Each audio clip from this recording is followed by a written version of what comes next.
तो स्टूडेंट्स आइए बेटा देखते हैं हमारे पास सम इंपोर्टेंट या standard definitions of fundamental units.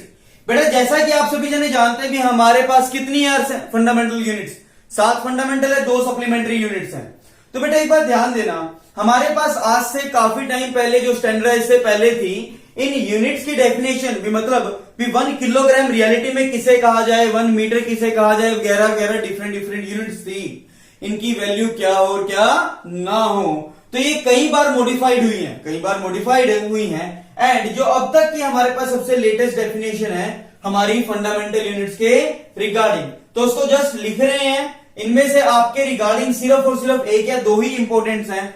कईयों के मतलब आपको समझ में आएंगे, कईयों के मतलब आपको समझ में भी नहीं आएंगे। रियलिटी में बता के चल रहा हूं क्योंकि यार +1 की फर्स्ट यूनिट में ये कुछ ऐसा बवाल है जो रियलिटी में सिर्फ और सिर्फ क्रैमिंग पोर्शन के ऊपर बेस्ड है। अगर आपको क्रैमिंग हो गई है, याद हो गया या लर्निंग हो गई है तो काम चल जाए, अदरवाइज इसमें काम चलने वाला नहीं है और इतना इंपॉर्टेंट भी नहीं क्योंकि खुद टीचरों को कोई एग्जैक्ट डेफिनेशन याद नहीं होती यार, कई टीचरों को। ठीक है बेटा, तो no need to worry about that one. So ध्यान दे बेटा।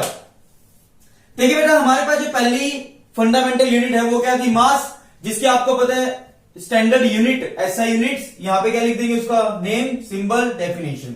बिल्कुल सिंपल सा पैटर्न बनाया। देखिए मैंने कहा जैसे फर्स्ट यूनिट है आपके पास, क्वांटिटी है मास, हमारे पास उस क्वांटिटी की एसआई यूनिट का नाम क्या होता है, किलोग्राम, सिंबल हो गया केजी। और ये 1 केजी बेसिकली है क्या बेटा, हमारे पास क्या किया गया, 1 केजी का एक स्टैंडर्डाइज, एक क्या कहा, 1 केजी का एक स्टैंडर्डाइज, क्या कहा, स्टैंडर्डाइज एक प्लेटिनम इरेडियम एल्लोय का एक कंपाउंड तैयार किया गया, मिक्सचर मतलब एल्लोय तैयार किया गया, उसको एक फिक्स अमाउंट बोल दिया। अभी ये तुम्हारा 1 केजी है, ये कितना है 1 केजी। अब तुम्हें इसके साथ जितने भी 1 केजी बनाने हैं, जितने भी 1 केजी बनाने हैं वो प्लेटिनम इरेडियम एल्लोय, ध्यान देना, उसके साथ कंपेयर करते जाओ और 1 केजी बनाते जाओ। ये स्टैंडर्डाइज है, इसमें मैं कुछ चेंज नहीं कर सकता। और ये कहां पे है, फ्रांस में। तो देखिए बेटा उसने क्या कहा, the kilogram is equal to the mass of international prototype, international standardise कोई एक वैल्यू है, of the kilogram of platinum iridium alloy cylinder, मतलब एक सिलेंड्रिकल शेप में प्लेटिनम इरेडियम का एल्लोय है, kept in international bureau of weight and measure या mass and major. मैंने बताया था ना बेटा, एक हमारे पास स्टैंडर्डाइज यूनिट होती है जो फिजिक्स की सभी यूनिट्स को डिफाइन करती है या स्टैंडर्डाइज होती है। अभी कोई भी चीज अगर पास होके आनी है नहीं तो वहीं से आएगी। तो क्या कहा था, तो kept at international bureau of weight and measure या मास एंड मेजर भी लिख दो, कोई फर्क नहीं है। ये कहां पे, एट सेवरस नियर पेरिस में पड़ता है, फ्रांस में। और इसकी लास्ट डेफिनेशन जो आपकी मॉडिफाइड हुई थी वो कब हुई थी, 1989 में। मतलब ये डेफिनेशन एक तरह से 1989 में दी गई, थोड़ा सा टाइम खा गया बट समझ में आया, स्टैंडर्डाइज है। अगली बेटा उसने क्या कहा, लेंथ, लेंथ क्या होती है, मीटर है ना, और सिंबल क्या है, स्मॉल है। अब यार मीटर की भी डेफिनेशन कई बार मॉडिफाइड हुई, कम से कम 6 से 7 बार। ठीक है बेटा, जिसमें से हमारे पास जो लास्ट स्टैंडर्डाइज डेफिनेशन गई, उन्होंने कहा स्पीड ऑफ लाइट से ट्रेवल किया। उन्होंने कहा एक बात बताओ, आपको पता है डिस्टेंस कितना होता है, speed into time, speed into time. तो हमारे पास उन्होंने कहा भी स्पीड ऑफ लाइट पता है, टाइम 1 सेकेंड पता है, या स्पीड ऑफ लाइट पता है, उसका टाइम से डिवाइड कर दिया, कुछ ऐसा स्टैंडर्डाइज ना है। डिस्टेंस क्या होता है, speed into time. Speed of light exact होती है बेटा 2997248 मीटर पर सेकेंड। तो उन्होंने सिंपल सा बेटा इसका डिस्कशन में दिया भी distance travel by light, distance travel by light in this time, distance travel by light in this time is known as what, is known as what, क्या बेटा, 1 मीटर। पल्ला बड़ा है नहीं बड़ा, क्या का बेटा, the metre is the path travel by light in a vacuum. Vacuum में क्यों रखा, क्योंकि स्पीड चेंज होती रहती है मीडियम टू मीडियम, तो स्टैंडर्डाइज वैक्यूम में थी। ठीक है ना, the metre is the path travel by light in a vacuum during an interval of 1/299,792,458। ये स्टैंडर्डाइज याद रखना पड़ेगा, real speed of light. But आप बेसिकली कितना पढ़ लेते हैं, 3 लाख किलोमीटर पर सेकेंड या 3 इंटू 10⁸ मीटर पर सेकेंड। ध्यान देना, 3 लाख किलोमीटर पर सेकेंड या 3 इंटू 10⁸ मीटर पर सेकेंड। बट स्टैंडर्डाइज ये है। ठीक है बेटा।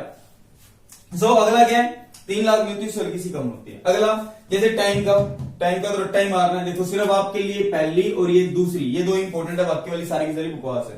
क्योंकि उनको पता ही नहीं यार अभी हमें, तो देंगे भी नहीं स्कूल वाले, तो पहली दो भी नहीं पूछते क्योंकि उन्हें पता है नॉर्मल सी बात है, पता ही नहीं होगी। तो टाइम की सिंबल एस, यूनिट सेकंड, हाँ ना, सेकंड किसे कहा, the second is the duration of 912631770, मतलब एक अमाउंट है ना।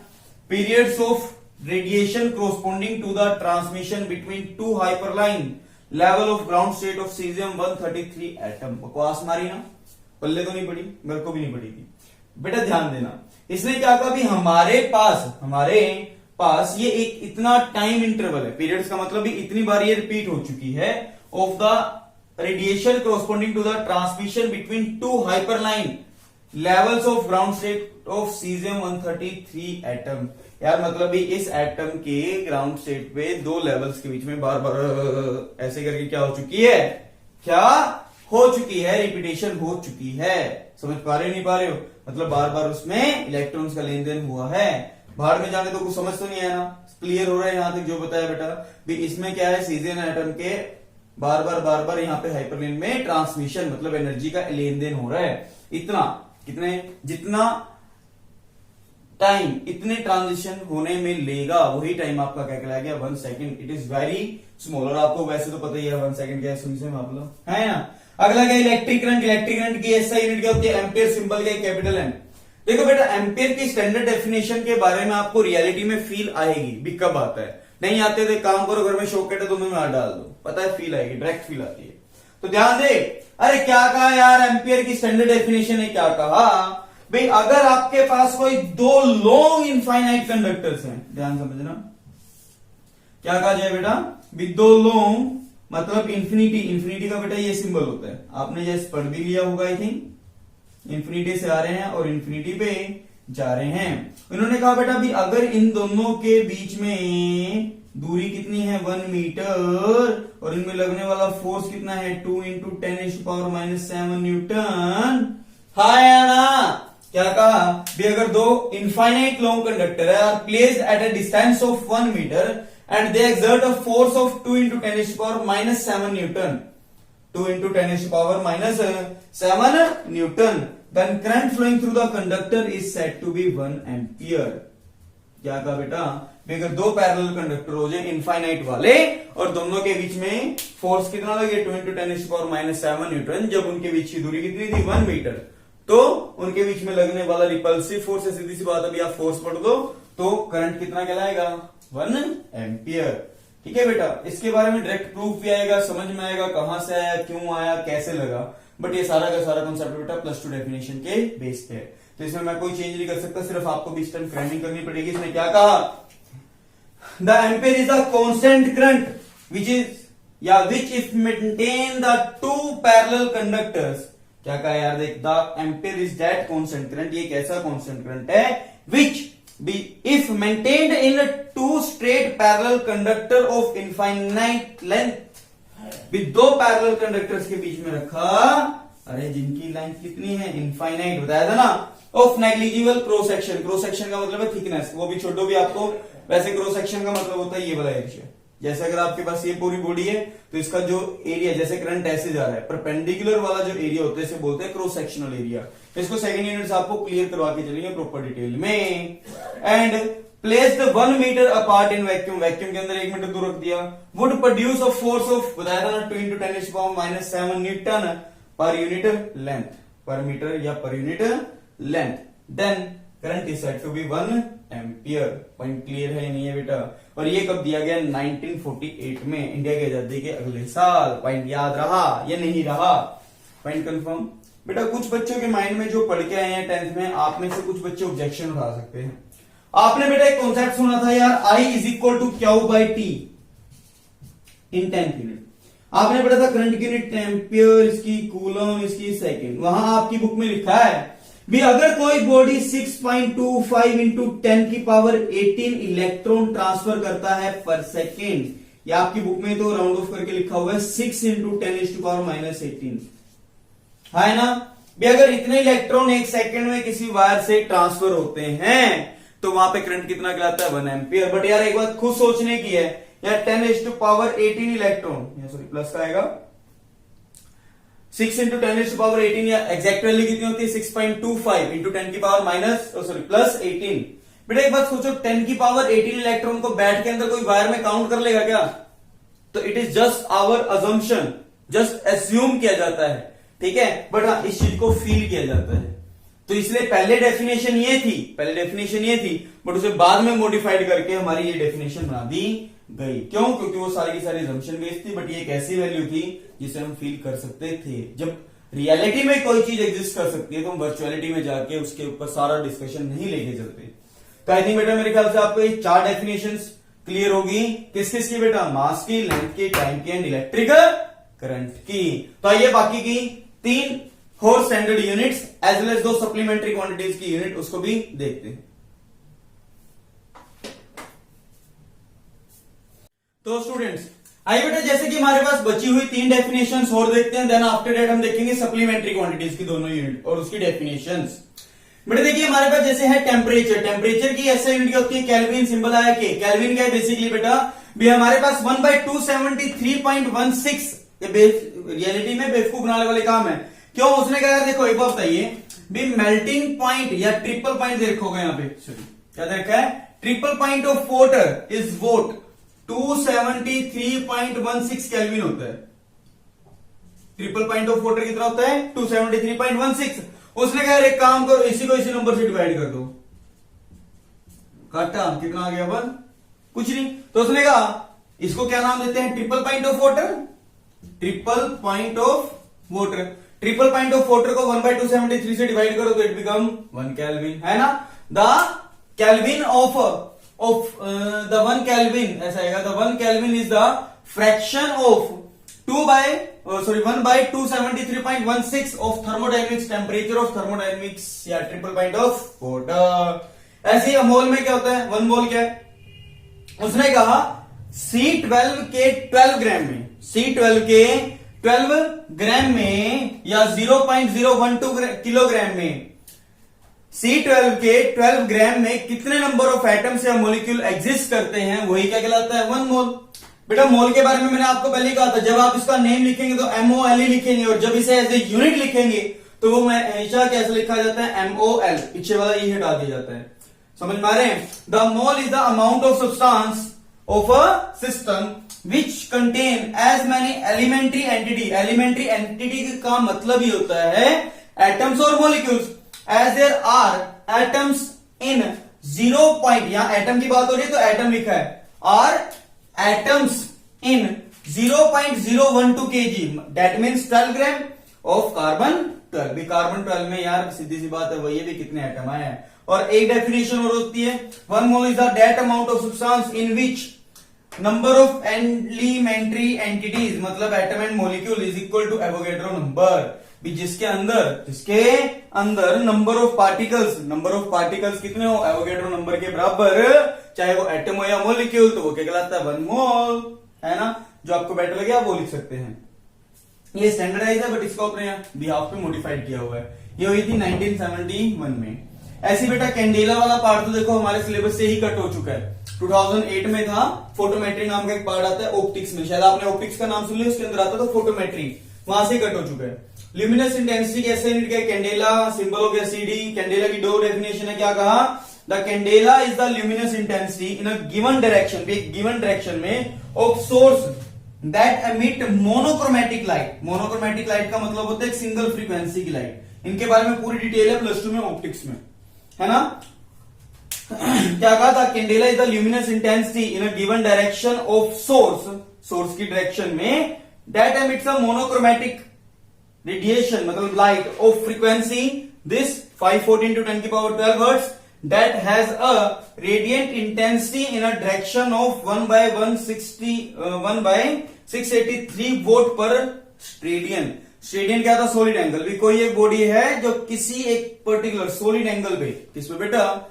Solid angle. उसके बारे में बता के चला हूं मैं, जैसे बताया था ना, अगर आप किसी एक शंकु वगैरह के साइड से देखते हो पर डिग्री सॉलिड एंगल से जितनी रेडिएशंस आ रही हैं या जितनी रेडिएशंस जा रही हैं वो क्या कहलाएगा? 1 कैंडेला। वो क्या डेफिनेशन है अभी नहीं समझ में आएगी, काफी टिपिकल भी है थोड़ी सी, ठीक है बेटा। इसके बाद आता है 1 कैंडेला। इसकी दूसरी definition 1 candela is the luminous intensity in a perpendicular direction of 1/6 into 10⁵ या 6 lakh square metre of a black body. Black body क्या होता है, कहां से है, कैसे नहीं, वो सारा बता के चलेंगे बट आने वाले टाइम में। At freezing point of platinum, freezing point of platinum कितना होता है 2042 kelvin under a pressure of 1 atmosphere. कई जगह लिखा होता है 101325 न्यूटन पर मीटर स्क्वायर। यार 1 एटमोस्फियर की वैल्यू रखी होती है, कुछ नहीं।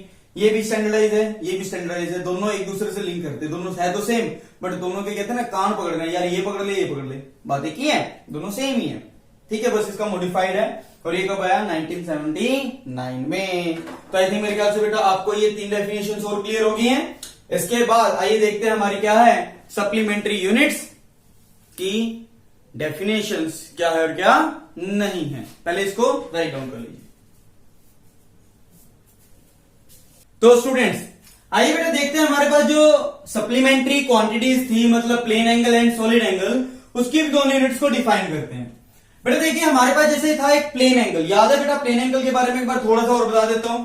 जैसे याद हो बेटा मैंने कहा था भी अगर कोई बॉडी किसी सर्कुलर पाथ में रिवॉल्व करती है, किसमें रिवॉल्व कर रही है बेटा, let us consider a body is revolving in a circular path. मैंने कहा बेटा लेट ये इसका सेंटर पॉइंट हो, हमने कहा अभी लेट ये जो सर्कल है, सर्कल की रेडियस कितनी है r। कोई आपका पार्टिकल ए पॉइंट से चल के बी पॉइंट तक चला जाता है, याद आ रहा है नहीं आ रहा, let it makes an angle theta. तो बेटा जितना भी ये दो लाइंस के बीच का एंगल होता है, इस एंगल को ही हम क्या नाम देते हैं बेटा, क्या नाम देते हैं, प्लेन एंगल। क्या बोलते हैं, plane angle. The angle between two lines is a line on the angle between two lines is known as plane angle, है ना। और आपने बेटा सुना होगा this path is known as what, arc. तो थीटा का बेटा आपके पास एक फॉर्मूला आता था क्या, आर्क बाय रेडियस, है ना। और उन्होंने कहा इसकी एसआई यूनिट क्या है, रेडियन। क्या है बेटा, रेडियन। तो ये 1 कब आएगा, थीटा 1 कब आएगा, जब आपका आर्क रेडियस के बराबर हो। तो इसने भी तो वही कहा, थीटा क्या हो, आर्क, थीटा 1 रेडियन है मतलब 1 है, तो arc by radius should be equal to 1, तो आर्क इक्वल टू रेडियस। तो वही चीज तो है। इसने क्या कहा भी हमारे पास 1 रेडियन का मतलब ही क्या है, 1 radian is the angle sustain at the centre of a circle. भी सर्कल के सेंटर पे 1 रेडियन कब आएगा, अरे जब उसकी आर्क रेडियस के बराबर हो जाएगी बाय एन आर्क। क्या कहा, 1 radian is the angle sustain at the centre of a circle. भी एक सर्कल के सेंटर पे जो एंगल बनता है एक आर्क के through, whose length is equal to the radius of circle। मतलब एक तरह से लेंथ का मतलब ये, मतलब रेडियस किसके इक्वल आगी, आर्क के। तो जब रेडियस आर्क के बराबर हो तो जो सेंटर पे एंगल बनता है, this angle is known as 1 radian. मुश्किल लगा। अच्छा सॉलिड एंगल 3 डायमेंशनली था, क्या था बेटा, 3 डायमेंशनली याद है ना बेटा। जैसे अगर आपके पास 3D में कोई सपोज कीजिए कि स्फीयर है, ये क्या था, सर्कल। सर्कल समझते हैं ना, 2D होते हैं, जैसे कड़ा वगैरह हो गया, ये हो गया स्फीयर, जैसे बॉल वगैरह होगी, फुटबॉल वगैरह, है ना। तो स्फीयर के केंद्र में जो आपके पास देखता है ना बेटा वो वाला, तो स्फीयर का बेसिकली मतलब ही क्या होता है, यहाँ पे आपके पास सपोज करो एक सेंटर है, इस स्फीयर का आपने सपोज करो फॉर एग्जांपल फुटबॉल देखिए वो डब्बे डब्बे से वाली, उसका एक डब्बा ले लिया, क्या ले लिया, उसका एक डब्बा। वैसे मेरा एक दोस्त भी था जिसका नाम डब्बा था, है भाई डब्बे, सुन रहा है नहीं सुन रहा, क्या नाम था तेरा, बताओ पूरा नाम दुनिया का। जैसे मैंने कहा बेटा भी आपने कोई ये एरिया ले लिया, ठीक है बेटा, इसके एरिया की ईच एंड एवरी पॉइंट्स को आपने जोड़ दिया, है ना। ये थोड़ा सा गंदा बना है,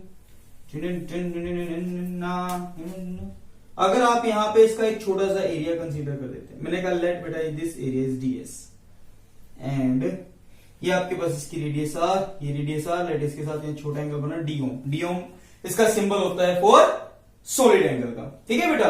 तो ये आपके पास जो सॉलिड एंगल होता है, कौन सा एंगल बेटा, सॉलिड एंगल, ये बेसिकली किसके इक्वल होता है, जिस एरिया को देख रहे हैं, area of cross section divide by separation.